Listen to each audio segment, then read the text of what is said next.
فرماتے گیا آپ نے کہا تو میرا بیٹا ہے مجھے پتا نہیں ہے میرے سامنے وہ لڑکا کہتا ہے اسی بات کا تو مجھے افسوس ہے کہ میں تجھ سے پیدا ہوا یہ حالات یہ معاشرے تمہیں اندازہ نہیں ہے کہ موت کے بعد تمہارا حساب ہونا ہے اب آؤ اس حدیث کی طرف چلتا نبی اعظم صلی اللہ علیہ وسلم ارشاد فرماتے ہیں قیامت کے دن ابن آدم اولاد آدم اس وقت تک اپنا پاؤں حشر کے میدان سے ہٹا نہیں سکے گی جب تک رب تعالیٰ کے اس سوال کا جواب نہیں دیں گے. کون سا سوال ہے؟ میرے آقا فرماتے جب تک تم اس سوال کا جواب نہیں دو گے پاؤں میدان سے ہٹا نہیں سکو گے حشر کے دن. صحابہ نے پوچھا یا رسول اللہ وہ کون سا سوال ہوگا؟ میرے آقا فرماتے رب تعالیٰ سب سے پہلے یہ پوچھے گا میں نے تجھے جوانی دی بتا تجھے کہاں کہاں خرچہ کیا کہاں کہاں خرچہ کیا. اور محدثین شارحین فرماتے ہیں اس ایک سوال کے جواب میں کسی کو 300 سال لگ جائے کسی کو 500 سال لگ جائے کیونکہ زندگی کا کل خلاصہ جوانی ہے. جوانی ہے بچپن تو لڑکپن میں گزر گیا بڑھاپا تو ریٹائرمنٹ میں چلا گیا. اصل جو زندگی ہے وہ جوانی کی ہے. حساب اس کا زیادہ ہوگا خواہشات اسی عمر میں زیادہ ہے گناہ اسی عمر میں زیادہ ہے دور بھاگ اسی عمر میں زیادہ ہے اور رب تبارک و تعالیٰ اسی بارے میں سوال بھی کرے گا. یہ نہیں پوچھا جائے گا بچپن کہاں گزارا بڑھاپا کہاں گزارا. یہ فرمایا جائے گا کہ میں نے جو تجھے جوانی دی تھی اس کا حساب اے نوجوانوں کیا تم قیامت کے دن اللہ کی بارگاہ میں اپنی جوانی کا حساب دینے کے لیے تیار بیٹھے تھے؟ کیا قیامت کے دن یہ بول پاؤ گے کہ مولا رات بھر میں گیم کھیلتا تھا میں دن بھر تو چیٹنگ کرتا تھا میں رات بھر گندی فلمیں دیکھ کر کے اپنے بستر کو گرم کرتا تھا؟ کیا یہ اللہ تعالیٰ کی بارگاہ میں جواب دے سکتے ہو؟ تم کیا جواب دو؟ سورہ یاسین میں رب تعالیٰ فرماتا ہے اليوم نختم على افواههم وتكلمنا ايديهم وتشهد ارجلهم بما كانوا يكسبون. آج کے دن تو ہم تمہارے منہ پر مہر لگا دیں گے تمہارے ہاتھ ہم سے بات کریں گے تمہارے پیر تمہارے بارے میں گواہی دیں گے تم اپنی جوانی میں کیا کیا کرتے تھے. یہاں تک کہ قرآن نے 24ویں پارے میں کہا فرماتا کہ لوگ اس دن تعجب سے ہوں گے کہ ان کے ران کی چمڑی بھی بات کر رہے ہوں گے ان کے رانوں کی چمڑی کی بات کر رہی ہوں گی اور کہہ رہی ہوں گی کہ مولا یہ اپنی شرمگاہ کو کس طرح سے عذاب کیا ہوا تھا یہ کس طرح دلالت میں مبتلا تھا. ہر مرد چیخ کر ان چمڑیوں کو کہے گا کہ تمہیں کیا ہوگا ہمارے خلاف آپ کرتے وقالوا لجلودهم لما شهدتم علينا ہمارے خلاف تم گواہی کیوں دینے لگے چمڑی کو تم تھوڑا سا چل جاتی تو میں مرہم پٹی کرتا تھا چمڑی کو اگر خروچ بھی آ جائے تو ہم اس کی پٹی میں کتنا وقت گزارتے ہیں ہم بہت خیال کرتے ہیں چمڑیوں کا لیکن یہ چمڑیاں کل ہمارے خلاف گواہی دیتی تو وہ بولے کہ چمڑیاں جب تم ان سے سوال کرو کہ ہمارے خلاف گواہی نہیں دے رہے وہ کہے گی انتقل اللہ الذی انتقل كل شيء اس رب ذل جلال نے ہمیں بولنے کی طاقت دی ہے جس نے ہر ایک کو قوت گویائی عطا کی اور ہمیں منصف بنا کر بھیجا گیا دنیا میں کہ ہم اللہ کی بارگاہ میں امانت کے ساتھ تمہاری خبریں منتقل کریں گے. اسی لیے اس حدیث کا خلاصہ اس پر اگر ہم عمل کر لیں زندگی سکون سے گزر جائے. میں کبھی کبھار یہ سوچتا ہوں آپ بھی سوچو اس بات دنیا یہ ٹینشن بھری نہیں ہے یہ فکر بھری نہیں ہے یہاں کون سا سکھ اور کون سی آزادی ہے تمہارے پاس دن پورا کمانے کی فکر میں جاتا ہے رات آرام کی فکر کبھی دیکھو تو بیماریاں گھر گھر گئی کبھی دیکھو تو رشتے داریوں کے معاملات کبھی گھر گئے ماں بیمار باپ بیمار بیٹا بیمار ان تمام تفکرات میں تو ہم جیتے ہیں یہی سارے ٹینشن کل کیا کھائیں گے کل کیا کمائیں گے یہ پوری لائف تفکرات بھری ہوئی ہے. کوئی دن سکون کا ہوتا نہیں کوئی دن سکون کا ہوتا نہیں. اب میں آپ سے کہتا ہوں اگر تم نے یہ سوچ لیا کہ جس دن مر جائے گا سکون سے جا کر قبر میں سو جائے گا. موت کے بعد لوگ دفن کر کے آتے ہیں. ہو سکتا ہے تمہیں لگتا ہوگا کہ مردہ سکون سے سو گیا, لیکن قبرستان میں ہر کوئی سکون سے نہیں سوتا. ادھر تم دفن کر کے آئے, 40 قدم دور آئے تھے کہ اللہ کے فرشتے اس کی قبر میں آئے, اٹھا دیا چھجوڑ. اب کون سی سکون کی بات ہے؟ فرشتے اپنا سوالات پہ سوالات کرتے چلے جاتے ہیں, اور جواب نہیں آ رہا ہے تو اسے عذاب میں مبتلا رکھے. کچھ کی قبروں میں سانپوں کا, بچھوؤں کا عذاب, کچھ کی قبروں میں فرشتے ان کے سینوں پر بھالا مارتے ہوں گے جس سے اس کا جسم میلوں اندر چلا جاتا ہے, اور یہ قیامت تک جاری رہے گا. مردہ سوچتا ہے یہ وقت گزر جائے, یہ وقت گزر جائے, قیامت آ جائے گا تو اس سے چھٹکارا نہیں. سوچو دنیا میں یہ سوچتا رہا کہ لائف ختم ہو گئی, قبر میں سکون ہو, قبر میں سکون نہیں ملا تو سوچتا حشر کا دن آ جائے, اس دن تو یہ قبر کے عذابات سے چھٹکارا تو مل جائے گا. آ گیا حشر کا دن, قیامت کا دن آ گیا. اب جیسے ہی میدان میں کھڑا ہوا, وہاں کی تپش اور گرمی نے تو بے حال کر دیا. حدیث پاک ہے لوگوں کے بھیجے پک پک کر کے کاموں سے اتر رہے قیامت کے میدان. اب وہاں پر بھی سوال, اب وہ اس انتظار میں ہوگا کہ جلد سے جلد میرا فیصلہ ہوتا ہے, میرا فیصلہ ہوتا ہے. دنیا سے چھٹی لینے کی کوشش کرتا رہا, قبر میں سکون ملتا ہے, قبر سے بھی سکون لینے کے لیے حشر کا انتظار کرتا رہا, اور حشر میں آنے کے بعد فیصلے کا انتظار کرتا ہے کہ جلد سے جلد میرا فیصلہ ہوتا ہے.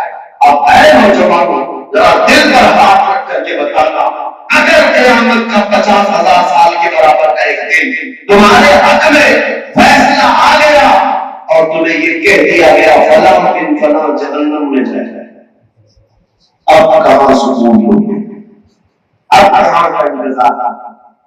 ہر جگہ کی لائف تو ہمیں برباد ہے, نہ دنیا میں سکون مل سکا, نہ قبر میں, نہ حشر میں, پھر جہنم وہاں ٹھکانا ہو گیا ہمارا. اس لیے میرے آقا صلی اللہ علیہ وسلم کی طرف اشارہ کرتے ہوئے بریلی کے امام نے کہا آج لوگوں کی پرواہ, آج مسلمان سے کل مانے کی قیامت میں اگر مان گیا, بہت ساری تمہارے پاس ابھی فرصتیں موجود ہیں, تم اپنے آپ کو بدل سکتے ہو. یہ مسجدیں جو ویران نہیں بھر سکتے ہو, جو ہر وقت تمہیں پکارتی ہے, کل قیامت کے دن بھی تمہارے خلاف مقدمہ کریں گے. اللہ کی بارگاہ میں شکایت کرتی ہے مسجد مولا, انہوں نے بنا تو دیا تھا لیکن مجھے بھوکا اور پیاسا رکھتے تھے. اس سے پوچھا جائے گا مسجد کو کہ تجھے بھوک کیسے لگتی تھی؟ یہ کہتے ہیں جب اذان ہوتی مجھے بھوک لگتی, اگر یہ آ کر میری صفیں بھر دیتے میرا پیٹ بھر جاتا, مگر انہوں نے اکثر مجھے کھا کے رکھا, بھوکا تھا. یہ ہمارے خلاف مقدمہ کرے گا. لیکن تصویر کا ایک دوسرا رخ بھی میں آپ کو بتا رہا تھا. یہ تو ان لوگوں کے حالات میں نے آپ کو بتایا جنہوں نے اپنے ہاتھوں جوانی پر پایا, جنہوں نے جوانی کی قدر نہیں کی, احساس نہیں کیا, غنیمت نہیں جانا, کہ ان کے لیے میں نے بتایا.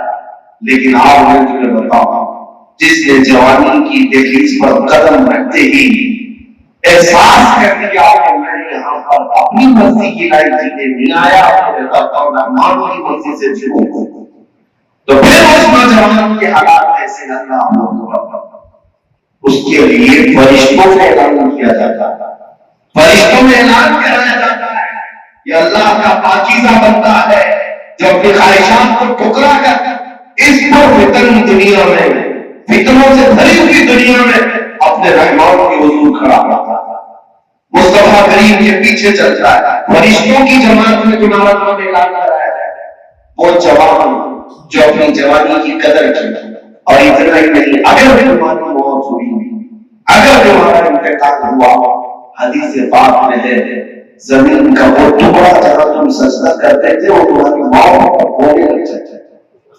روتا ہے اللہ کی بارگاہ میں کہ مولا اس کے سجدوں سے مجھے سکون تھا, وہ ہم سے دور ہو گیا. اس کے غم میں وہ ٹکڑا جہاں پر تم سجدہ کرتے تھے وہ روتا.